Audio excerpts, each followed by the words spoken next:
오늘 우리에게 주신 하나님의 말씀은 신명기 4장 15절에서 24절 말씀입니다. 신명기 4장 15절에서 24절 제가 우리말 성경으로 봉독해 드리도록 하겠습니다. 여호와께서 호렙산의 불 속에서 너희에게 말씀하시던 그날에 너희는 아무 형상도 보지 못했다. 그러니 너희 스스로 매우 조심해야 한다. 너희는 어떤 형상이든지 우상을 만들어 타락하지 말라. 남자나 여자의 모습으로 혹은 땅의 동물이나 공중을 나는 새나 땅 위에 기어다니는 어떤 생물이나 땅 아래 물속의 물고기나 할 것 없이 그러한 모양으로 우상을 만들지 말라. 그리고 너희는 눈을 들어 해, 달, 별 등 모든 하늘의 천체를 바라보고 그것들에 끌려 절하거나 너희 하나님 여호와께서 하늘 아래 모든 민족들에게 나누어 주신 것들을 숭배하는 일이 없도록 하라. 너희는 여호와께서 철이 녹는 용광로인 이집트에서 이끌어내어 오늘 이같이 기업으로 삼으신 백성들이다. 그러나 여호와께서는 너희 때문에 내게 진노하셨고 내가 요단강을 건너 너희 하나님 여호와께서 너희에게 기업으로 주시는 그 좋은 땅에 들어가지 못할 것이라고 엄하게 맹세하셨다. 나는 이 땅에서 죽고 요단강을 건너지는 못할 것이다. 그러나 너희는 건너가 그 좋은 땅을 차지하게 될 것이다. 너희는 스스로 삼가서 너희 하나님 여호와께서 너희와 맺으신 언약을 잊지 말라. 너희 스스로 너희 하나님 여호와께서 금지하신 그 어떤 모양의 우상도 만들지 말라. 너희 하나님 여호와께서는 살라버리시는 불이시요 질투하시는 하나님이시다. 아멘. 거룩한 질투라는 제목 가지고 함께 하나님의 말씀을 나누고자 합니다. 성경을 보면 특별히 출애굽기 20장이나 제 이후에 살펴보겠지만 신명기 5장 이 두 곳에 아주 중요한 공통된 메시지가 담겨져 있는데 혹시 기억나십니까? 십계명 말씀이 기록이 되어져 있죠.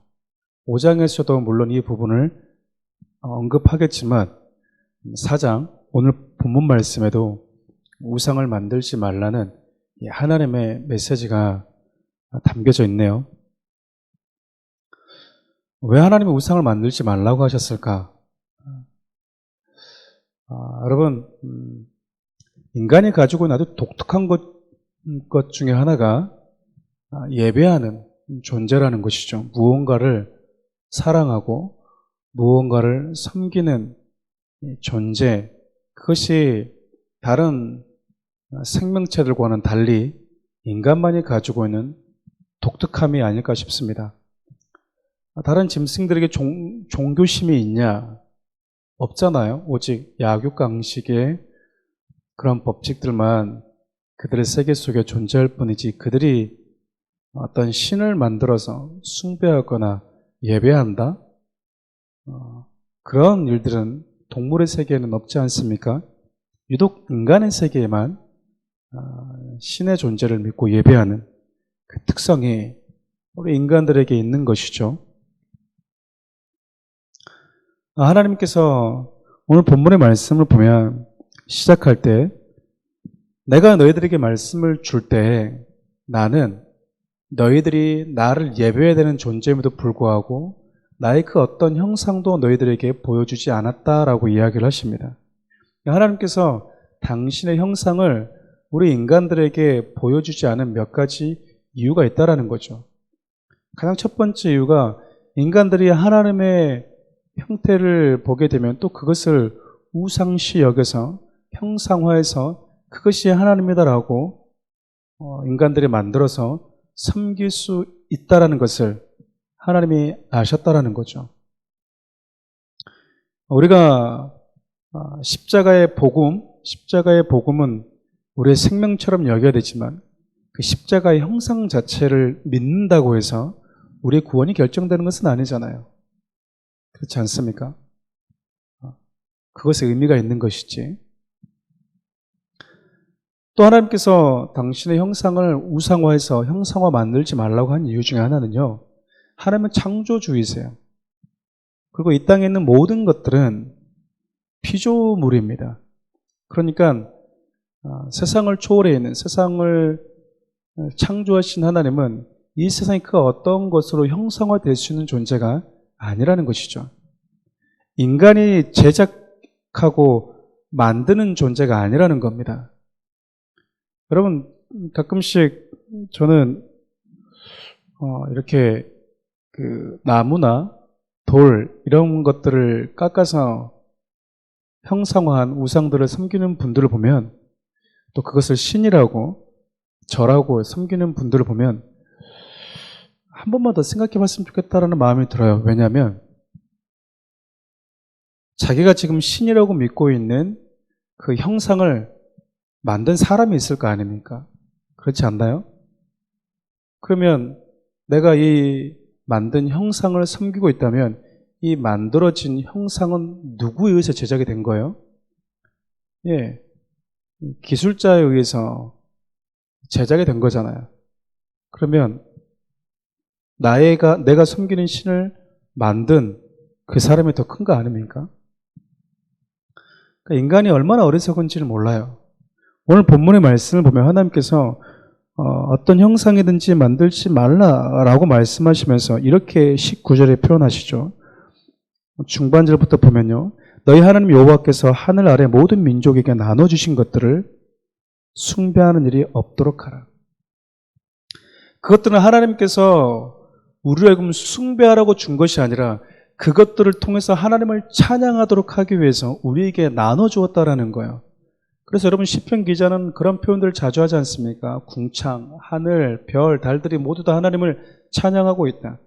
여러분 우리가 듣지 못할 뿐이지 온 세상의 온 피조물들이 하나님을 찬양하고 있는 소리가 진동하고 있는데 우리는 하나님을 찬양하는 그 피조물들을 하나님이라고 예배하는 경우가 얼마나 많은지 모릅니다. 우리는 그런 부분에 있어서 주의해야 된다라는 것이죠. 이 땅에 있는 모든 피조물들은 하나님을 예배하고 있는 것이죠. 하물며 하늘의 천사조차 하나님을 예배하는 존재이지 우리의 경배와 우리의 예배를 받을 존재가 아니라는 것입니다. 그래서 여러분 구약 성경을 보면요, 성삼위 하나님 중에 예수 그리스도가 인간의 몸을 입고 현현하신 장면인지 아니면 천사가 왔는지를 우리가 판가름할 때 좋은 기준이 되는 게 뭐냐면요, 그 천사가 하나님의 자녀들의 경배와 예배를 받았느냐 받지 않았느냐예요. 여러분 천사들이 예배하려고 할 때마다 나를 예배하지 말아라, 하나님을 예배하라. 여러분 그런 존재는 전부 다 천사입니다. 왜냐하면 천사는 우리 인간의 경배와 예배를 받을 자격이 있는 존재가 아니기 때문에 그래요. 그 역시 예배의 주체가 아니라 예배의 대상인 것이죠. 예배해야 될 대상이에요. 하나님을 예배해야. 하나님이 이렇게 끊임없이 말씀하신 이유가 있어요. 왜냐하면 하나님은 이스라엘 백성들을 애굽에서 건져내신 이유와 목적이 있었는데 그것이 바로 하나님만을 예배하도록 하기 위함이었다라는 겁니다. 여러분 오늘 본문의 말씀을 보면 참 20절 말씀을 보면 참 독특한 표현을 하시는데 하나님께서 이스라엘 백성들을 이렇게 철이 녹는 용광로인 이집트에서 이끌어내셨다라고 이야기를 해요. 철이 녹는 용광로인 이집트. 실질적으로 이집트가 철이 녹는 용광로와 같은 곳이었겠습니까? 그만큼 그들이 처절한 고통과 아픔과 비참한 생활을 했던 곳이 바로 이집트라는 곳이잖아요. 그래요 여러분, 하나님이 이것을 보면 우리를 어디에서 구원했는지 성경이 우리에게 알려주고 싶은 메시지가 있다는 것 아닙니까? 그리고 이집트는 뜨거운 곳이지만 동시에 철도 녹이는 용광로와 같은 곳이었다는 거였죠. 여러분 지옥도 마찬가지죠. 지옥은 칠흑처럼 어두운 곳이기도 하지만 뜨거운 곳이기도 합니다. 예수님께서 거지 나사로와 부자에 대한 예화를 들 때도 작은 타는 듯한 목마름 속에서도 물 한 방울조차 허락되지 않는 곳이 바로 그곳 아니겠습니까? 하나님께서 이스라엘 백성들을 철이 타는 용광로와 같은 곳에서 건져내셨다는 가장 중요한 목적 중에 하나가 하나님만을 예배하도록 하기 위함이었다라는 겁니다. 그렇다면 이스라엘 백성들이 구원을 받았다 그 말은 나는 하나님만을 예배하겠습니다라고 하는 고백과 또 하나님과의 언약이 그 구원이라는 것 안에 담겨져 있다는 것이죠. 그래서 구원받은 백성들은 하나님을 예배하는 존재로 살아가는 것입니다.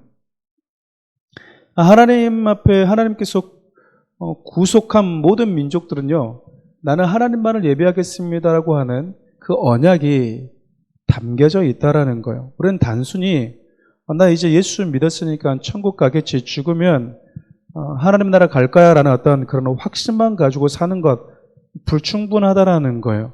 성경은 네가 하나님의 자녀로 구원받았니? 그러면 나는 내 일생, 내 평생 아니 영원히 하나님만을 예배하겠습니다 라고 하는 그 약속과 언약이 담겨져 있음을 하나님은 우리로 하여금 기억하기를 원하셨다라는 겁니다. 여러분, 그들이 끊임없이 하나님을 만일 예배하지 않고 가나안에 들어가서도 하나님과 맺은 그 언약을 잊어버리고 하나님께서 그렇게 금지한 우상을 예배하게 될 때 하나님은 어떤 하나님으로 그들에게 나타나시는가? 살라버리는 불, 질투하는 하나님으로 나타난다라는 겁니다.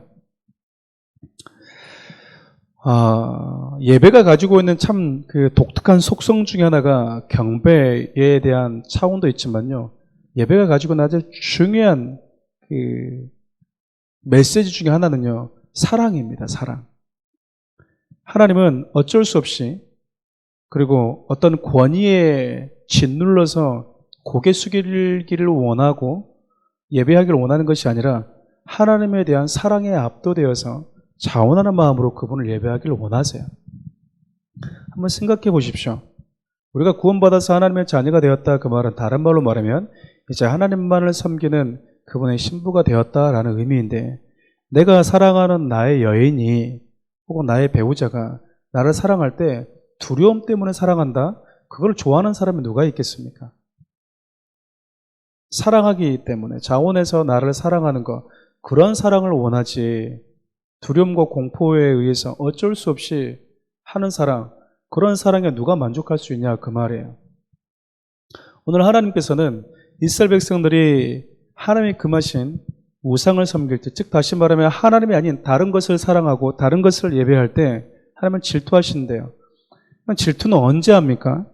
여기서 말하는 질투는 부정적인 질투가 아니잖아요. 그러면 사랑하지 않으면 질투하지도 않습니다. 우리가 구원받았다라고 할 때 좀 쉽게 우리가 어떤 장면을 연상하면 좋냐면요. 결혼할 때 신랑과 신부가 결혼식에서 가장 중요한 서약을 하지 않습니까? 당신만을 사랑하겠다고 서약을 하잖아요. 그렇게 서약해서 정식적으로 부부가 된 신랑과 신부.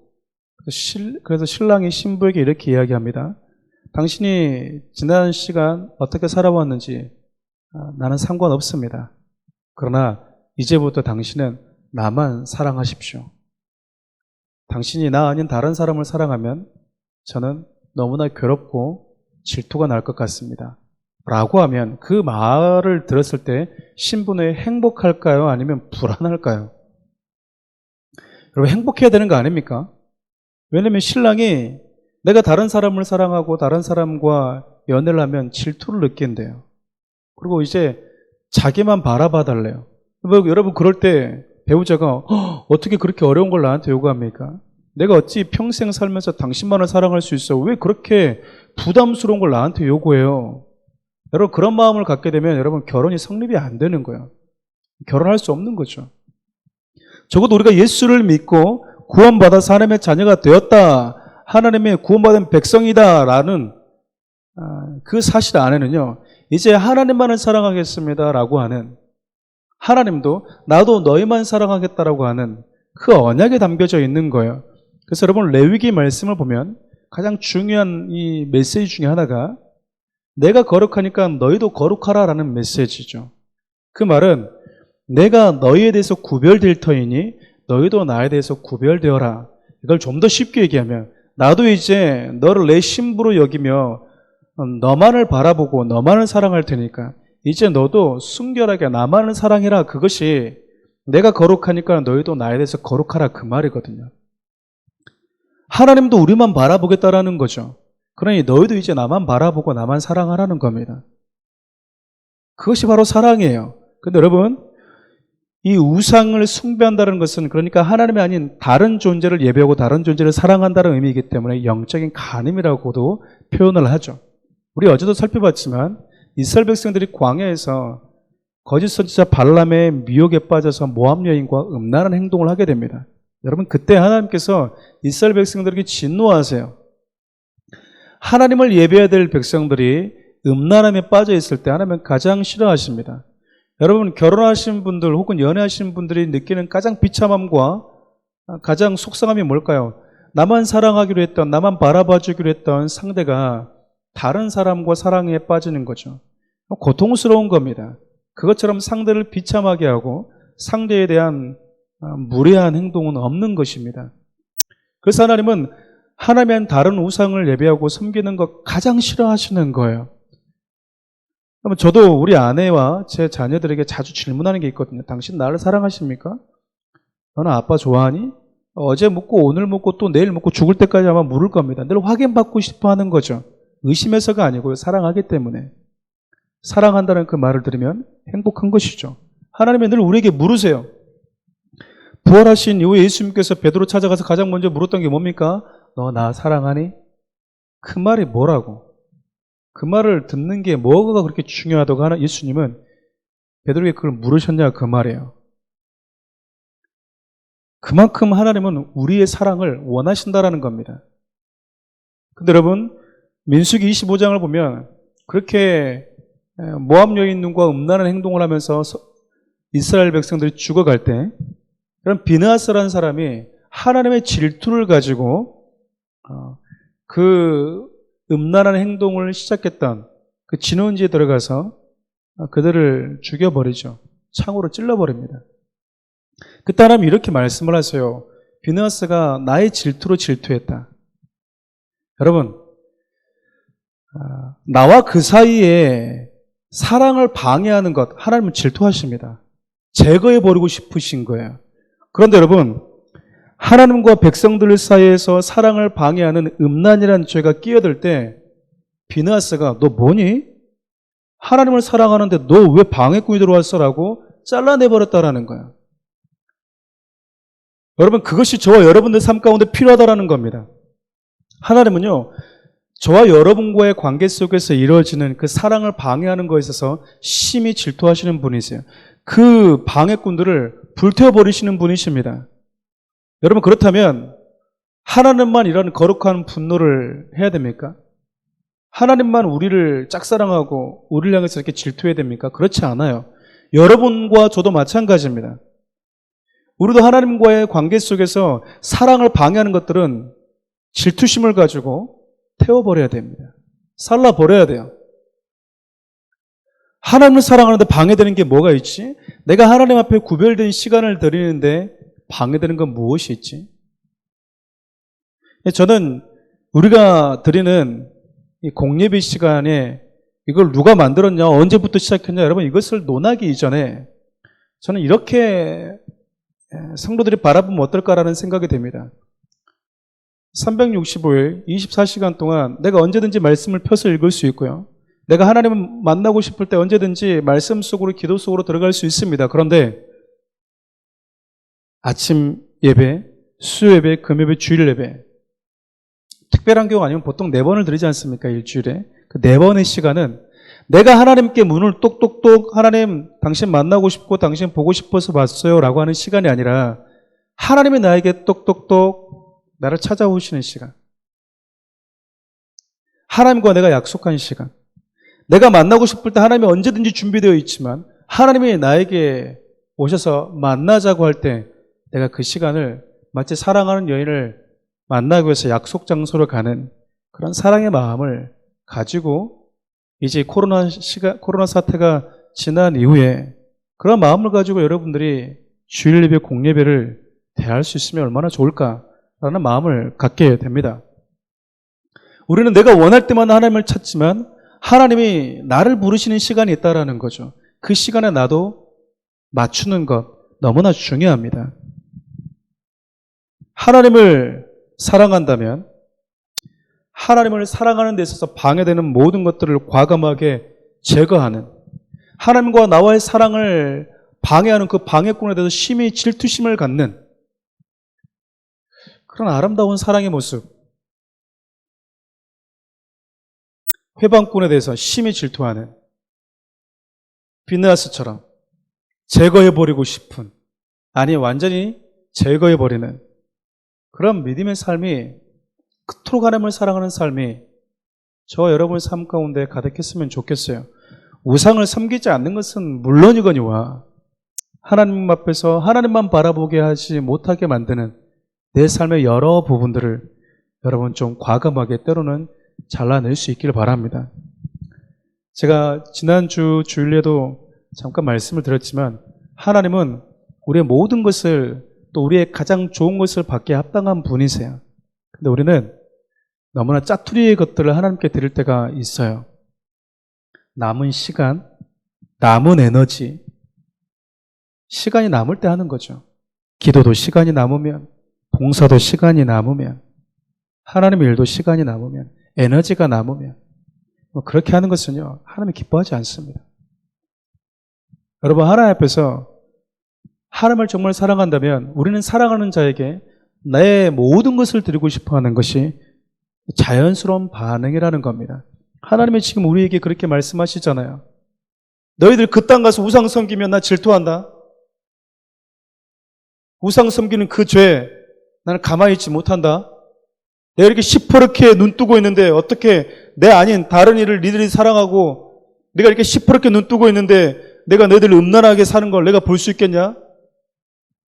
여러분, 어젯밤에 내 남편이 다른 여자와 사랑하고 왔어요. 혹은 내 아내가 다른 남자와 사랑하고 왔어요. 그래. 유쾌할 사람이 누가 있습니까? 사랑하지 않으면 아무런 반응을 하지 않을 수 있겠지만 사랑하면 사랑할수록 속에서 화가 치밀어 오르는 거예요. 여러분, 하나님 화 나지 않는 사랑하게 하셨으면 좋겠습니다. 그리고 하나님 더 이상 짝사랑하게 하는 그런 삶도 이제 멈췄으면 좋겠습니다. 하나님도 우리를 향한 거룩한 질투, 우리 역시 하나님만 사랑하고자 하는 데 있어서 방해하는 것들을 과감하게 비나스처럼 잘라내버리고자 하는 거룩한 질투에 그런 신앙 회복될 수 있기를 바라요. 기도하겠습니다. 하나님은 정말 쉽게 넘어질 수 있는 우리를 끝까지 사랑하시고 때로는 질투하시는 사랑도 하시는 분이라고 하십니다. 우리 역시 하나님과 내 사랑을 방해하는 것들에 대해서 심히 질투하는 마음을 가지고 제거하고자 하는 그 마음이 우리 가운데 있게 하여 주십시오. 오늘 하루 귀한 성도들의 삶을 책임져 주시고 인도해 주실 것을 기대합니다. 예수님의 이름으로 기도합니다. 아멘.